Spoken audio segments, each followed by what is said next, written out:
दोस्तों इसी सोमवार को एक लेटर वायरल होता है और सोशल मीडिया पर जब ये लेटर वायरल होता है तो इसकी खबर जब पुलिस तक पहुंचती है तो पुलिस महकमे में एकदम से हड़बड़ी मच जाती है, खलबली मच जाती है, क्योंकि ये जो लेटर था ये सीधा सीधा डीएम और एसएसपी साहब के लिए लिखा गया था। और इस लेटर में जो बातें लिखी हुई थी, यकीनन दोस्तों एक बार मैं आप लोग को लेटर के बारे में बताऊंगा तो आप लोग भी हैरान करेंगे। दरअसल इस लेटर में लिखा हुआ था, सर मैं बहुत ही परेशान हूँ। मेरे पिता 15 जनवरी से मेरे साथ रेप कर रहे हैं। वो कहते हैं कि तू मेरी गर्लफ्रेंड है। इस बारे में अगर तूने किसी को बताया या फिर बताने की कोशिश भी की तो मैं तुझे जहर दे दूंगा। और मैं पिता के साथ नहीं रहना चाहती। इस समय मेरी माँ लखनऊ में है और मुझे मेरी जान का खतरा है। मैं अपनी छोटी बहन को लेकर अपनी माँ के साथ रहना चाहती हूँ। अगर मैं यहाँ रही तो मेरी जान को खतरा है और पिताजी मुझे जहर देकर मार देंगे। और वो 15 जनवरी से अब तक लगातार मेरे साथ में रेप कर रहे हैं और मुझे अपने ही साथ सुलाते हैं। जब इस तरीके का लेटर वायरल होता है, यकीनन दोस्तों उस समय सोशल मीडिया पर या फिर जब पुलिस महकमे में ये जो लेटर है जब पहुंचता है तो एकदम से हड़कंप मच जाता है। तो क्या हुआ था, इस पूरी खबर के अंदर परत दर परत पॉइंट टू पॉइंट विस्तार से मैं आप लोग को बताऊंगा। बस आप लोग वीडियो में अंत तक बने रहिएगा। तो दोस्तों रात के 10 बज चुके हैं। मैं हूं आप सभी का अपना शावेज मलिक और हाजिर हूं आप लोग के सामने फिर से एक क्राइम की कहानी को लेके, एक क्राइम की घटना को लेके। दोस्तों आए दिन कुछ क्राइम ऐसे हो रहे हैं, कुछ ऐसी वारदातें निकल के आ रही हैं जब पुलिस उसमें छानबीन करती है और छानबीन करने के बाद में जब सच्चाई सामने आती है तो सुनने वालों के भी एकदम से पांव तले से ज़मीन खिसक जाती है। क्योंकि रिश्तों को आजकल जिस तरीके से बदनाम किया जा रहा है, रिश्ते जिस तरीके से तार तार हो रहे हैं, यकीनन दोस्तों ये जो दौर है ये बहुत ज़्यादा ख़तरनाक दौर आ चुका है। और इस दौर में इंसान को बहुत ज़्यादा सतर्क और सावधान रहने की ज़रूरत है। कल के दिन आप लोगों के भी जो भी प्यारे प्यारे कॉमेंट्स आए हैं वो सारे के सारे कॉमेंट्स वीडियो के अंत में पढ़ूंगा, तो आप लोग बस वीडियो में अंत तक बने रहिएगा।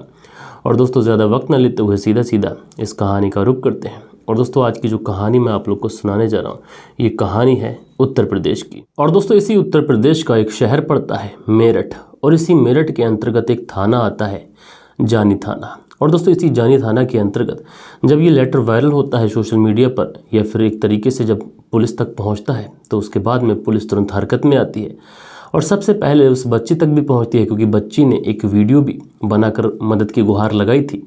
तो वो वीडियो भी पुलिस तक पहुंचता है। उसके बाद में पुलिस जो थी तुरंत उस बच्ची तक भी पहुंचती है। उसके बाद में उस बच्ची की माँ को भी बुलाया जाता है। उसके बाद में जो उसका पिता होता है, जिस पिता के ऊपर उस बच्ची ने कुछ इल्ज़ाम लगाए हैं, उस पिता को भी बुलाया जाता है। और उसके बाद में इन सब से पूछताछ की जाती है। फिलहाल दोस्तों पुलिस इस पूरे मामले में छानबीन कर रही है, लेकिन लड़की ने जो कहा है, लड़की की बात अगर आप लोग सुनेंगे तो वाकई हैरान रह जाएंगे। और इस कहानी के अंदर, इस पूरी घटनाक्रम के अंदर दोनों ही पक्षों ने क्या क्या कहा है ये आप लोग को बहुत सिलसिलेवार तरीके से, बहुत ही विस्तार तरीके से मैं बताऊँगा। बस आप लोग कहानी में अंत तक बने रहिएगा। दरअसल दोस्तों जब पीड़िता से दैनिक भास्कर ने बात की तो पीड़िता किशोरी ने बताया कि 15 जनवरी रात की बात है, मम्मी लखनऊ गई हुई थी। तब घर में मैं और मेरी छोटी बहन और छोटा भाई और पापा थे। रात का समय था। पापा आते हैं मेरे पास में और पापा मुझे उठाने के बाद में मुझे घेर में लेके जाने लगते हैं। जब पापा मुझे घेर में ले जाने लगते हैं तो मैंने पापा से मना किया, लेकिन पापा जो थे वो किसी बहाने से मुझे घेर में ले गए। और जो मेरी छोटी बहन थी और जो छोटा भाई था वो घर के अंदर ही रह जाते हैं। अब पापा जैसे ही मुझे घेर में लेके जाते हैं तो वहाँ पर ले जाने के बाद में वो मुझे एक गलत तरीके से टच करने लगते हैं। अब पापा जब मुझे गलत तरीके से टच करते हैं तो मैं मना करती हूँ, लेकिन जैसे ही मैं अपने पिताजी से मना करती हूँ मेरे पिताजी मुझे डांटने लगते हैं, कहने लगते हैं कि तेरी सारी पोल खोल दूंगा। मैंने कहा ये क्या कह रहे हैं, मेरी कौन सी पोल है, मैंने क्या गलत काम किया है। तो पिता बोले चुपचाप रहे, कहने लगे तेरी सारी बातें जो है मैं लोगों को बता दूंगा। और मैंने कहा कि ऐसा मैंने किया ही क्या है और मेरी क्या गलती है जो तुम सबको बताओगे। तो उसके बाद पिताजी मुझे डांटते हैं और डांटने के बाद में पापा मुझे चुप करने की कोशिश करते हैं। उसके बाद मेरे साथ ज़बरदस्ती करने लगे। उन्होंने कहा कि अगर तू किसी को भी बताएगी तो मैं तुझे जहर दे दूंगा और तुम लोग कुछ भी कर लो, मेरा कुछ नहीं बिगाड़ सकते। पापा ने कहा अगर मुँह से आवाज़ भी आई तो तुझे मार दूंगा। इसके बाद मैं काफ़ी डर गई। फिर पापा ने उस रात से यानी 15 जनवरी वाले दिन मेरे साथ गलत काम किया और उस 15 जनवरी वाले दिन से अब तक पिताजी जो है मुझे लगातार टॉर्चर करते आ रहे हैं, मेरे साथ मारपीट भी करते आ रहे हैं और मेरे साथ रेप जैसी जो चीज़ें हैं वो करते चले आ रहे हैं। जब इस लड़की के ऊपर इस तरीके का जुल्म बढ़ने लगा, लगातार लड़की के साथ में इस तरीके का काम होने लगा, तो उसके बाद में जब ये लड़की की माँ घर पे आती है तो उसके बाद में ये लड़की अपनी माँ को सारी बात बताती है। वहीं लड़की की माँ ने कहा कि हमारी शादी लगभग 14 साल पहले हो चुकी है और मेरी 2 बेटियां और एक छोटा बेटा है। 31 दिसंबर वाले दिन की बात है कि मैं लखनऊ अपने घर गई थी। रविवार 28 जनवरी को जब मैं मेरठ लौट कर आती हूँ तो घर में मेरी जो बड़ी बेटी होती है वो मुझे देखने के बाद में एकदम से सिसकने लगती है, रोने लगती है और मुझसे कहती है कि जो पिताजी हैं वो मेरे साथ में ज़ोर ज़बरदस्ती करते हैं और उन्होंने मेरे साथ में कई बार गलत काम भी किया है। उसके बाद ये माँ कहती है कि मुझे मेरी बेटी के लिए इंसाफ चाहिए है और मुझे यहाँ रहना नहीं है। मुझे डर है कि आज वो मेरी बड़ी बेटी के साथ में इस तरीके का काम कर रहा है तो कल वो मेरी छोटी बेटी के साथ में भी इस तरीके का काम करेगा। घर में और भी बच्चियाँ आती हैं। मेरे पति अगर ससुराल वालों ने जबरन मुझे पागल घोषित कर दिया है। वो कहते हैं कि ये पागल है और कहते हैं मेरा मानसिक संतुलन जो है वो ठीक नहीं है, जबकि मैं बिल्कुल ठीक हूँ। लोगों ने मुझ पर दबाव डालकर मुझसे लिखवाया है कि मेरी मानसिक स्थिति या फिर मेरा मानसिक संतुलन खराब है।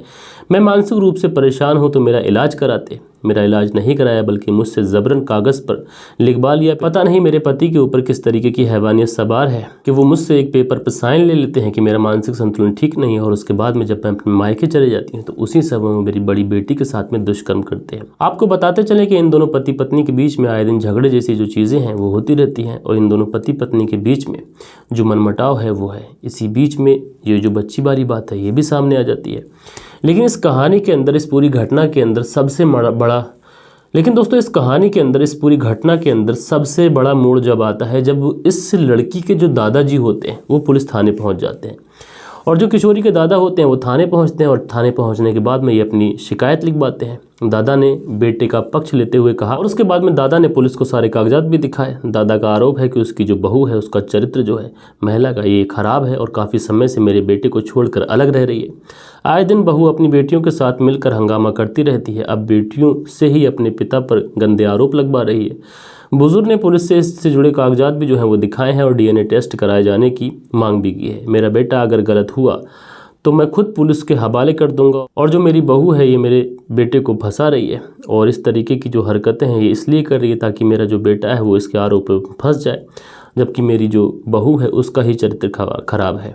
वहीं दोस्तों दैनिक भास्कर ने जब पुलिस से बात की तो पुलिस ने कहा इस पूरे मामले में जो एसपी हैं देहात के कमलेश बहादुर सिंह, उनका कहना है कि मामले की शिकायत मिली है। इसके आधार पर थाने में आरोपी पिता के खिलाफ मुकदमा दर्ज कराया गया है। पीड़िता के बयान और पूछताछ के बाद आगे की कार्रवाई की जाएगी। तो दोस्तों आज की जो घटना थी ये कोई क्राइम की कहानी नहीं थी, क्योंकि मेरे पास समय भी कम था और मैं आज गाँव गया था अपने, वहाँ से लौट के आया तो उसके बाद में मैंने सोचा क्योंकि अभी के दिन ये जो लेटर है ये वायरल हुआ है तो उसके बारे में, इस खबर के बारे में मैंने सोचा अपने व्यूवर्स को बताना चाहिए।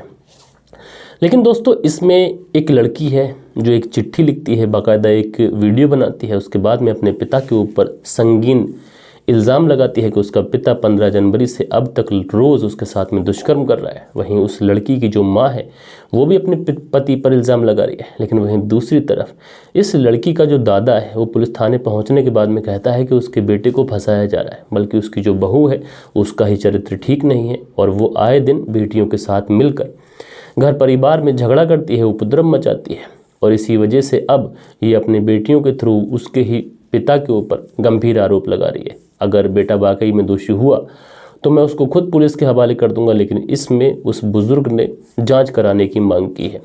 अब दोस्तों आप लोग बताइएगा कि इस पूरी कहानी में आप लोग को क्या लगता है। हालांकि पुलिस अपनी जांच कर रही है, लेकिन आप लोग भी अपना व्यू ज़रूर शेयर करिएगा कि इसमें आखिरकार दोषी कौन है। और दोस्तों कल के दिन जिन लोगों के भी प्यारे प्यारे कमेंट्स आए हैं, अब वक्त होता है कि उन लोगों के कमेंट्स पढ़ लिए जाए। सो दोस्तों हमारे वीडियोस पे जो कल के दिन कमेंट्स आए, इसमें आलोक जी हैं, लिखते हैं वासना में आदमी जो है वो अंधा हो जाता है और इसमें जो सोचने की शक्ति है वो खत्म हो जाती है और यही अपराध का कारण बनती है। तो आलोक जी आपने बहुत सही कहा, आपका बहुत बहुत धन्यवाद। सिराज अंसारी जी कमेंट्स करते हैं, भैया धन्यवाद। नवजोत सिंह कमेंट्स करते हैं, नाइस स्टोरी, भैया धन्यवाद। मनोज ब्लॉग लिखते हैं वेरी नाइस सर, तो धन्यवाद भैया। उसके बाद में नासिर पठान जी अपने हार्ट बनाते हैं, धन्यवाद। अजीत कुमार हैं, लिखते हैं love you so much sir, तो भैया लव यू टू।